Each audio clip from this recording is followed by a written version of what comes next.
परंतु आपलं वाडगाव हे छोटंसं गाव आणि या छोट्याशा गावामधून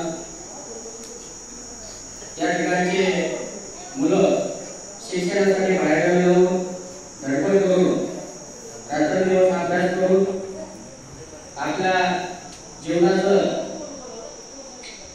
सोनं बनवण्याची ताकद या चैतन्य भूमीमध्ये आहे। म्हणून प्रथमतः या चैतन्य भूमीमध्ये या नाथांच्या भूमीमध्ये आपण सर्वजण या प्रांगणामध्ये बसलो। प्रथमतः मी चैतन्य गणनाथ यांच्या प्रतिमेला अभिवादन करतो। आपल्या गावचे सरपंच आदरणीय सर्जराव डोंगरे, माजी सरपंच आदरणीय आप्पासाहेब डोंगरे, माजी सरपंच महादेव शेसाट, आदरणीय गुरुजी सोपान काका, चेअरमन बाजीराव चेअरमन, त्याचबरोबर गडकर गुरुजी, त्याचप्रमाणे सर्व समस्त ज्येष्ठ गावकरी व माझ्या मित्रांनो, आपल्या गावामधनं आतापर्यंत मला वाटतं 3 मिलिटरीमध्ये या ठिकाणी आपल्या गावातील 3 व्यक्तींची 3 मुलांची मिलिटरी भरतीमध्ये वर्णी लागलेली आहे आणि त्यामध्ये एक रोहित, बरोबर ना, रोहन। तर ही एक आपल्या गावासाठी अभिमानाची गोष्ट म्हणावी लागेल। वाटतं तितकं सोपं नाही, इट इज नो जोक, हे काय पाहिजे तेवढं सोपं नाहीये, परंतु रात्रंदिवस अभ्यास केल्यानंतर आणि आपल्यासाठी आपल्या आईवडील रात्रंदिवस कष्ट करतात, शेतामध्ये राब लागतात आणि त्या सर्व कष्टाचं चीज काही विद्यार्थी करतात, काही मुलं करतात।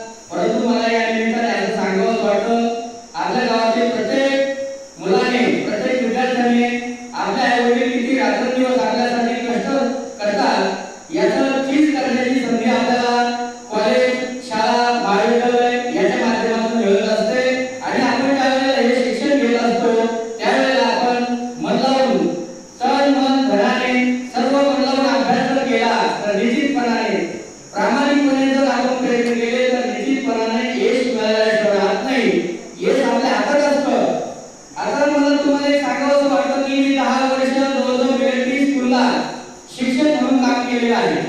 तुम्हाला या ठिकाणी गावात मी दिसत असेल, परंतु माझे असंख्य विद्यार्थी मिलिटरीमध्ये गेले, कोणी आर्मीमध्ये गेले, कोणी डॉक्टर झाले, कोणी वकील झाले, कोणी इंजिनियर झाले आणि मग आम्हाला आमचे विद्यार्थी जरी मोठे झाले तरी शिक्षकाला या ठिकाणी त्याची छाती भरून येत असतं, त्याचं हृदय भरून येत असतं आणि त्याला सर्वात जास्त आनंद त्यावेळेस होतो ज्यावेळेस आपले विद्यार्थी वेगवेगळ्या ठिकाणी चमकतात आणि आपल्या जीवनामध्ये यशस्वी होतात, त्यावेळेस खऱ्या अर्थाने आनंद होतो। कुठल्याही आई वडिलांना आनंद कधी होतो ज्यावेळेला आपला मुलगा व्यसनाधीन होत नाही आणि तो कुठेतरी स्वतःच्या पायावरती उभा राहतो आणि हे जेव्हा पाहतो त्यावेळेला आई वडिलांना तर अति आनंद होतो, परंतु आजूबाजूला असणाऱ्या भोवताली वावरणाऱ्या लोकांना सुद्धा आनंद होतो।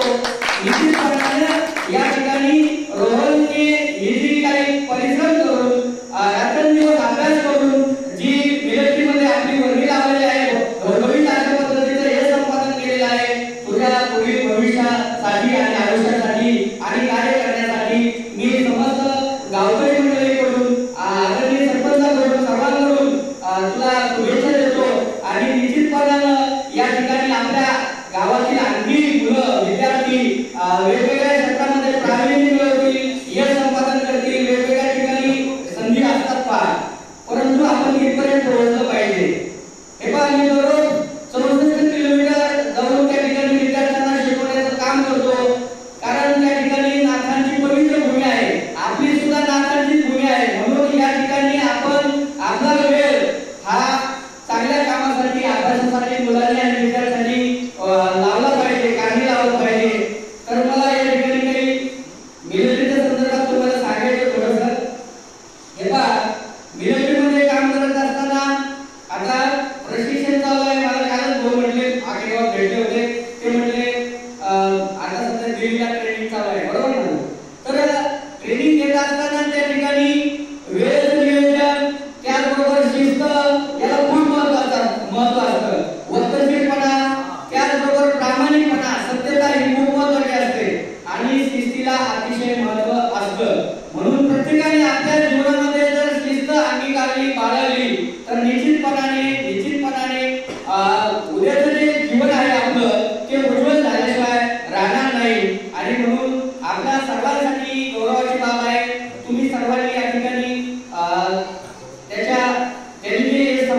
मुलांकडे या निमित्ताने मी सांगू इच्छितो की आपल्या मुलांकडे आपले नातवंड असतील त्यांच्या शिक्षणाकडे सर्वांनी लक्ष दिले पाहिजे आणि आपल्याला आपण असं निगेटिव्ह विचार कधीच करायचा नाही की नोकऱ्या नाही किंवा काही जॉब लागत नाही आणि शिकून तरी काय असं अजिबात चुकीचे विचार डोक्यात आणायचे नाही.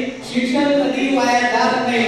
म्हणून डॉक्टर भारतरत्न डॉक्टर बाबासाहेब आंबेडकर म्हणतात शिक्षण हे वाघिणीचं दूध आहे आणि तो पिल्याशिवाय प्रत्येक जण दुखणार नाही. म्हणून आपल्याला जर ज्ञानाने मोठं व्हायचं असेल तर शिक्षणाशिवाय पर्याय नाही. म्हणून सर्वांनी शिक्षणाकडे लक्ष दिलं पाहिजे, मुलांच्या शिक्षणाकडे लक्ष दिलं पाहिजे आणि शाळेमध्ये घातलं पाहिजे. नोकरी नाही लागली काही मुलांना तरी चालेल, परंतु जीवन जगायचं बळ आणि जीवन जगायला ताकद यामधून मिळत असते.